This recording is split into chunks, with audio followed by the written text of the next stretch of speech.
Vinyl crate diggers, we got a great show for you.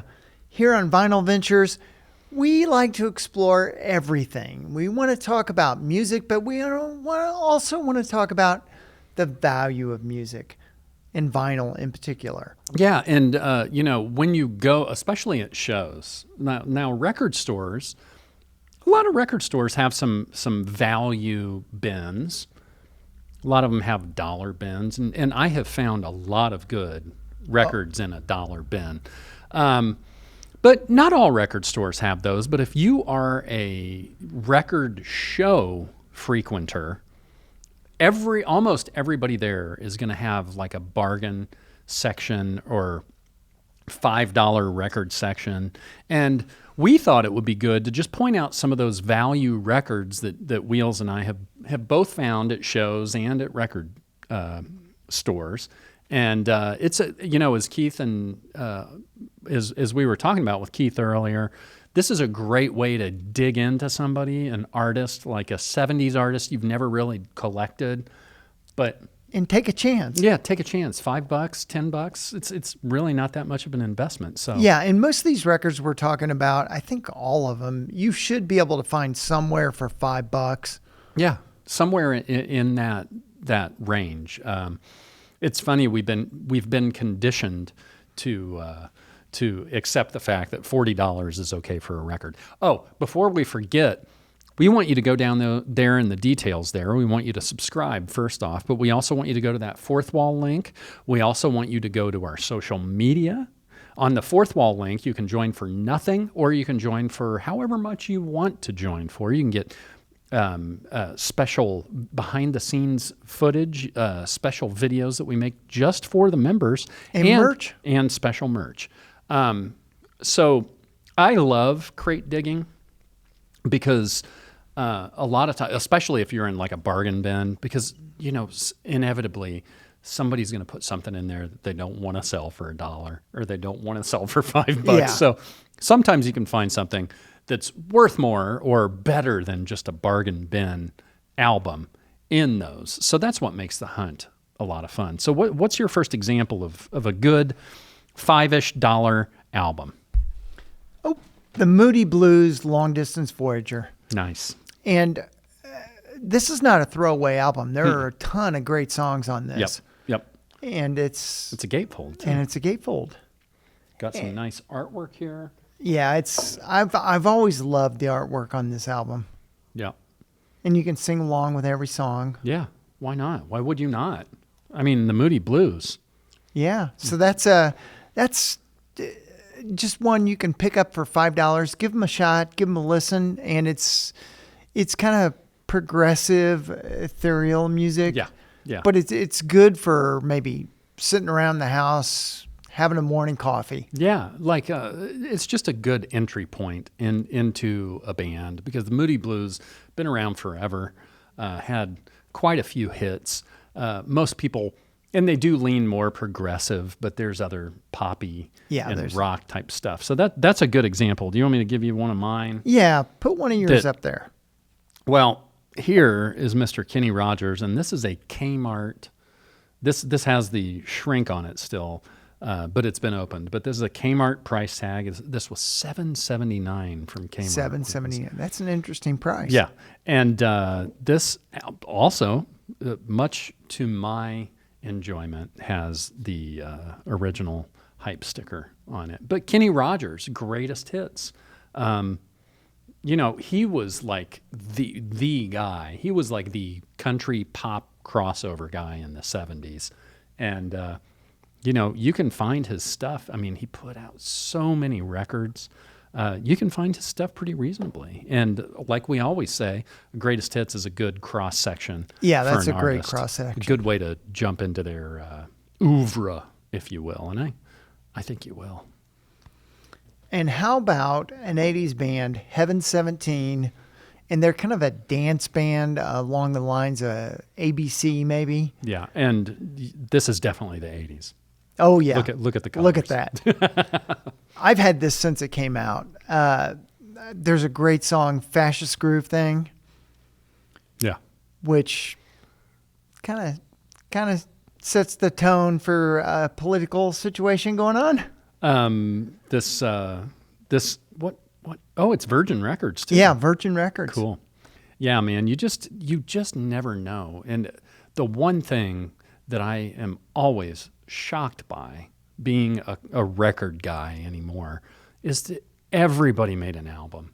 Everybody made an album in the 60s, 70s, or 80s. Yeah, and they made a couple, but it's just, they didn't take off like some other bands. Right. And the other thing is, if you're flipping through like Value Records and you see this cover, this may be, you may buy this just because of the way that it looks.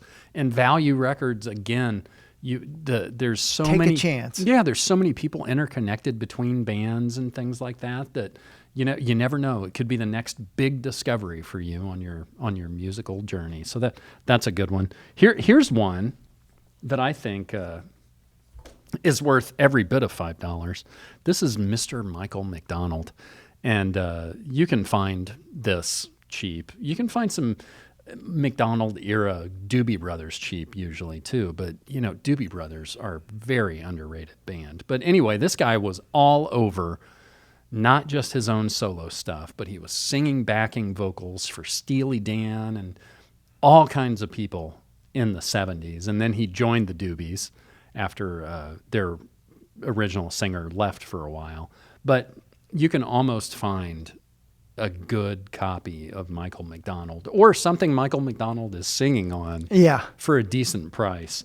And I mean, this guy, I keep forgetting, Playing by the Rules, Love Lies, That's Why, If That's What It Takes. I mean, look at this guy. You flip through a bargain bin and you see that face and those soulful eyes. He's saying, "Give me $5, buy me." What's your next one? Have I ever done my Michael McDonald impression on the show? No, but that was good. Haircut 100, another 80s band. And this is this Love Plus One? Maybe that's the song. Oh, Pelican West is the name of the album. Love Plus One is... Who is this? Haircut 100. They look like they just came from a frat party. A frat party. Yeah, and I mean, you probably know the lead singer, Nick Hayward, who went on to have some 80s hits after he branched out on his own. But Haircut 100, oh my God. It's just really good power pop. That's great. I love me some power pop, man. Those hooky, accessible songs. Oh, love it. It's candy for the ears. Yeah. It's what's on the back. Oh, we may have had it upside down, but it looks like they're busy at college. Yeah, busy at college studying. Haircut 100, huh? Yeah, Haircut 100. Check them out. Take a chance. You'll like it. It's catchy. Okay. Every single song's catchy. Cool. I love it. Bob James, he's the guy that wrote the Taxi theme. He's kind of a jazz piano player. Friend of the show, Bill Hayes, bought me this collection, or not a collection, but a bunch of records when he was living in Atlanta. He bought these records for nothing and just gave them to me. And there's a bunch of Bob James records in there, and there's a bunch of soul and R&B in there, and Isaac Hayes and stuff like that. But if you look around, you'll see a lot of Bob James at shows, and he's great. He's really great. I mean, the Taxi theme became a big deal, in the 70s. But yeah, and then here's a photo from inside the Taxi on the back. But that's the other thing.